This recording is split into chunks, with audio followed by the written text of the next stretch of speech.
Bonjour, vous souhaitez réaliser vos propres créations à partir des modèles de patrons d'Icati. Rien de plus simple. Vous choisissez le modèle en vente exclusivement sur le site icati.fr. Dès l'enregistrement du règlement, vous recevrez des fichiers en PDF. D'une part par email, d'autre part par un lien directement disponible sur la page du règlement du site. Concrètement, qu'est-ce que vous recevez ? Un fichier du tutoriel qui vous donne toutes les informations et les recommandations, le plan de coupe, les instructions illustrées pour monter votre vêtement pas à pas. Vous recevez également les fichiers du patron. Vous avez un fichier pour chaque taille. Personnellement, j'ai choisi évidemment de télécharger le tutoriel et le patron Norway en 6 mois. Maintenant, on va télécharger les deux fichiers.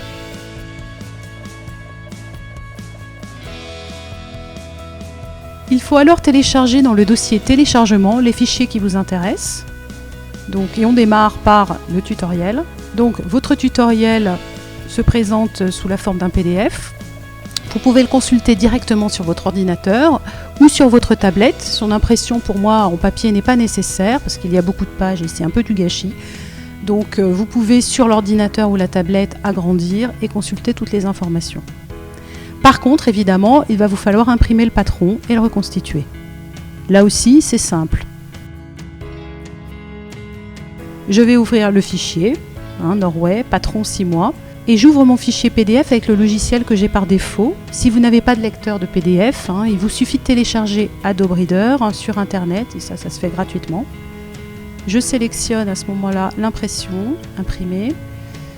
La partie la plus importante, c'est de vérifier que vous êtes à l'échelle 100%.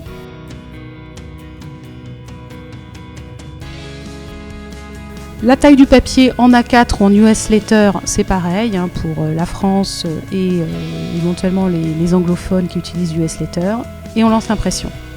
Vous pouvez sinon tester que votre échelle est correcte en imprimant uniquement la première page et en vérifiant que votre gabarit ici 3 par 3 cm ou 1 pouce par 1 pouce s'imprime à la taille correcte. Et là, vous lancez l'impression globale du document. Vous vous apercevrez que vous avez le schéma de montage ensuite, il ne restera plus qu'à monter le patron. Le schéma de montage est présent sur la première page du patron, mais vous pouvez également le retrouver sur la page 4 du tutoriel. Donc voilà, on a imprimé nos 12 feuilles et on va donc se mettre sur une grande table pour pouvoir positionner grossièrement les feuilles dans un premier temps. Puis, plus précisément, je vais faire coïncider les repères, qui sont noirs, là en petite forme de losange, en bord à bord. Pour ce faire, il faudra couper ou plier les marges d'impression autour de chaque feuille. Vous voyez, c'est ce qu'on appelle un cadre d'impression qui s'est fait parce qu'on voulait formater au format A4 ou US Letter. Et ça, c'est simple. Je vais vous donner 2 astuces pour aller plus vite. Premièrement, j'utilise de préférence un cutter et même un cutter rotatif, comme celui-ci, vous pouvez voir. D'ailleurs, je vous conseille de ne l'utiliser que pour le papier. En avoir un pour le tissu aussi, c'est super utile et pratique, mais il faut l'avoir séparément parce que quand on coupe du papier, on abîme la lame pour le tissu, c'est pas la même utilisation. Donc moi j'en ai 2. Ça c'est pour la première astuce. La deuxième astuce, je ne vais couper qu'un seul côté des marges, comme je vous le montre ici. Donc j'utilise une planche, une plaque de coupe qu'on appelle. Donc, je vous conseille d'en avoir une. Là c'est une petite pour le papier. Après je vais en utiliser une très grande pour le tissu.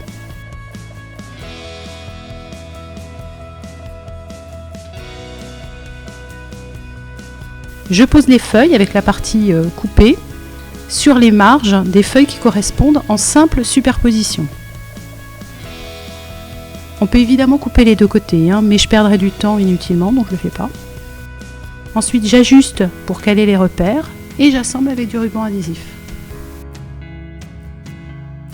Je positionne le scotch à plusieurs endroits le long des feuilles. On pourra réajuster un peu plus tard, si jamais c'est un peu flottant. Et de préférence aux extrémités et sur les pièces du modèle. Je fais de même sur l'ensemble des feuilles en travaillant par ligne ou par colonne au choix. Le plus simple étant de suivre le schéma de l'ordre alphabétique. Je ne le fais pas toujours, mais l'essentiel c'est d'avoir tout en visu sur la table.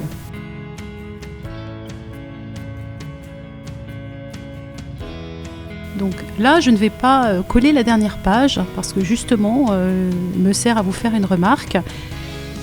C'est qu'il peut arriver qu'une feuille soit totalement vide, c'est-à-dire qu'il n'y a pas de pièce de patron dessus. Alors c'est simplement parce que le patron a été monté et gradé d'une taille à l'autre sur le même fond. Et si je sélectionne une des petites tailles de la gamme de taille, donc là par exemple j'ai pris le 6 mois, c'est la plus petite, les pièces évidemment prennent moins de place sur la planche. Et il n'y aura donc pas tout l'espace occupé, voire même un espace vide, et donc des feuilles vierges. Donc là, je ne vais pas l'utiliser. Par contre, personnellement, je les réutilise, ces feuilles, pour une autre impression, les retournant dans l'imprimante. Voilà, il n'y a pas de gâchis. Mais revenons à notre planche préformée. Voilà, maintenant il faut découper les pièces en elles-mêmes, et je les découpe au cutter ou au ciseau, tout le long des contours des pièces, puisque les marges de couture sont incluses. Et je vous conseille de vous entraîner à couper au cutter rotatif, quand c'est la première fois que vous l'utilisez. Bon, c'est un peu hésitant au début, mais on prend vite le coup de main. Moi, j'aime bien partir du bas et remonter. Mon geste est plus sûr, mieux maîtrisé. Je vous laisse tester la meilleure position pour dompter l'outil.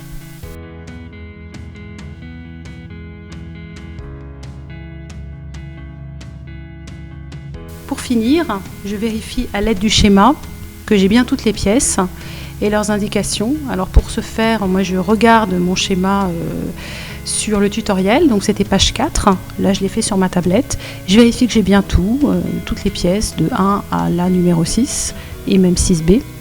Et voilà, c'est fini, la coupe peut démarrer.